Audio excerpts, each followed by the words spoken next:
Hello বন্ধুরা, তো বন্ধুরা তোমরা সবাই কেমন আছো? আশা করি তোমরা সবাই ভালো আছো, আমিও ভালো আছি, তোমরাও ভালো থাকবে। আর যেসব বন্ধুরা জ্যোৎস্না রান্নাঘর দেখছো, আমার তরফের থেকে সবাইকে জানাই স্বাগতম। আর যে বন্ধুরা দূর দেশ থেকে দেখছো তাদেরকে আমার তরফের থেকে জানাই আন্তরিক ভালোবাসা।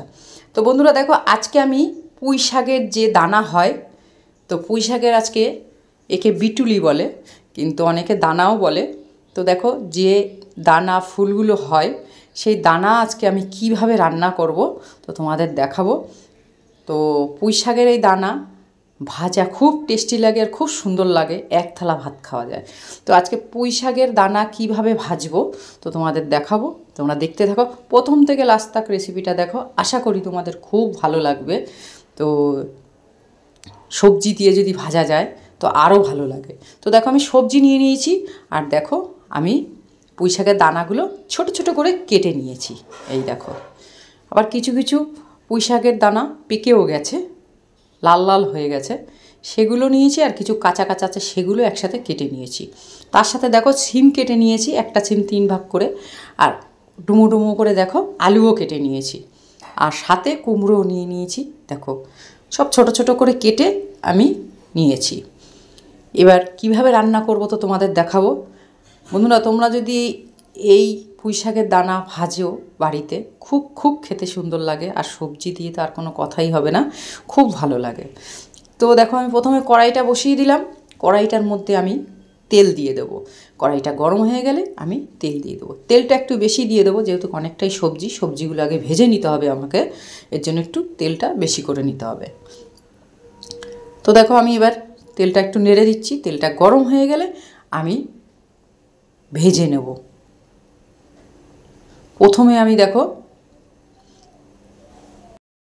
প্রথমে কুমড়োটাকে ভেজে তুলে নেব, যেহেতু কুমড়োটা খুবই উনুনে দিলেই তাড়াতাড়ি গলে যায়, এই জন্য এটাকে ভেজে উঠিয়ে রাখতে হবে। তো ততক্ষণ আমি কুমড়োটা ভেজে নিচ্ছি বন্ধুরা। সামান্য একটু লবণ আর সামান্য একটু হলুদ দিয়ে কুমড়োটা আমি ভেজে নেব। ভেজে উঠিয়ে পরে আবার আলুগুলো দিয়ে আলুটাও আমি ভেজে নেব, এক এক করে ভেজে ভেজে তুলে রাখতে হবে। তারপর এবারে আমি একটু নেড়ে নেব। কুমড়োটা ভালো করে একটু লাল লাল করে ভেজে নিতে হবে।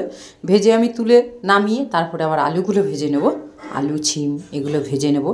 ভেজে উঠিয়ে তারপরে আমি আবার কিভাবে রান্না করব তোমাদের দেখাবো। তো দেখো, কুমড়োটা আর বেশি ভাজবো না। কুমড়ো তো উনুনে দিলেই সঙ্গে সঙ্গে গলে যায়, রান্না হয়ে যায়। এগুলো সব আস্তে আস্তে থাকবে ভাজা করলে। তো যাই হোক, আমি এবার উঠিয়ে নেব সব কুমড়োগুলো তেলের থেকে। কুমড়োটা আর বেশি ভাজবো না, ভাজলেই গলে যাবে বেশিক্ষণ রাখলে। এবার আমি সব নামিয়ে নেব কুমড়োগুলো ভাজা হয়ে গেলেই তারপরে আবার দেখো যে তেলটা আছে, এবার আমি আলুগুলো ভেজে নিলাম এই তেলের মধ্যে। আলুগুলোও ভেজে নিতে হবে, আলুগুলো একটু লাল লাল করে ভেজে নিতে হবে। সব সবজি ভেজে নিলে বেশিক্ষণ লাগবে না রান্না করতে, তাড়াতাড়িও হয়ে যাবে, আর সব সবজি আস্তা থাকবে, খেতেও খুব সুন্দর লাগবে। তো ছিমগুলোও দিয়ে দিচ্ছি বন্ধুরা, দিয়ে আমি নেড়ে নেব। নাড়ার পরে একটু সামান্য হলুদ আর লবণ দিয়ে দেবো।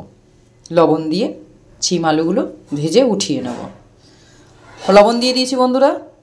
এবার আমি দেখো হলুদ দিয়ে দিচ্ছি। হলুদ দিয়ে আমি নেড়ে নেব। এটাকে একটু লাল লাল করে ভেজে নিতে হবে, ছিমটা যেন ভাজার মধ্যেই সিদ্ধ হয়ে যায়, সেইভাবে ভেজে নিতে হবে। এবার দেখো আবার একটু নেড়ে দেব। এই দেখো অনেকটাই লাল লাল হয়ে গেছে আলু, সিমটা অনেকটা দেখো ভাজাও হয়ে গেছে, লাল লালও হয়ে গেছে। এবার আমি সিমটা সিদ্ধও হয়ে গেছে, এবার আমি নামিয়ে নেব। এগুলো একটু নেড়ে নামিয়ে নেব। তারপরে কি সোমবার দেবো তো তোমাদের দেখাবো। এবার দেখো সোমবারে কি কি দেবো। তেলটা যে ভাজা তেলটা আছে সেই তেলটা আমি নিয়ে নিলাম। এবার দেখো পাঁচফোড়ন আর লঙ্কা, যেহেতু 3-4 রকমের সবজি আছে সেহেতু পাঁচফোড়নটা দিলে খুবই টেস্টি হয় আর খুবই ভালো লাগে খেতে। এর জন্য আমি লঙ্কা আর পাঁচফোড়ন সোমবারে দিয়ে দিলাম। এবার সোমবারটা আমি লাল লাল করে একটু ভেজে নেব। সোমবারটা যদি ভেজে নেওয়া যায় সেন্টটা ভালোই আসে, তো এই জন্য আমি লাল লাল করে একটু ভেজে নেব। ভাজা হয়ে গেলে পুঁই শাকের যে দানাটা আমি কেটে ধুয়ে রেখেছি সেটা আমি দেব।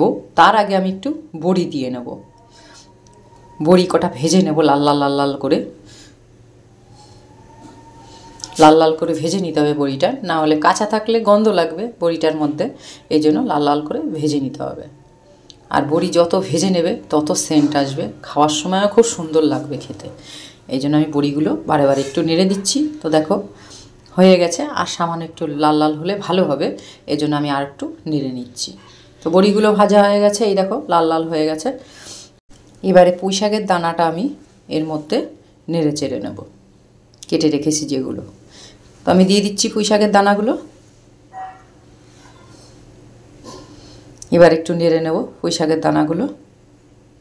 সবার প্রথমে আমি লবণ দিয়ে দেবো মাপ মতন, তারপরে হলদির গুঁড়ো দিয়ে দেবো। এবার আমি নেড়ে নেব। নাড়া হয়ে গেলে আমি ঢেকে দিতে হবে, তাড়াতাড়ি যেন সিদ্ধ হয়ে যায় পুঁই শাকের দানাগুলো। এবার দেখো আমি ঢেকে দেব ঢাকনি দিয়ে। 2-3 মিনিট পরে আবার ঢাকনিটা আমি খুলে নেব।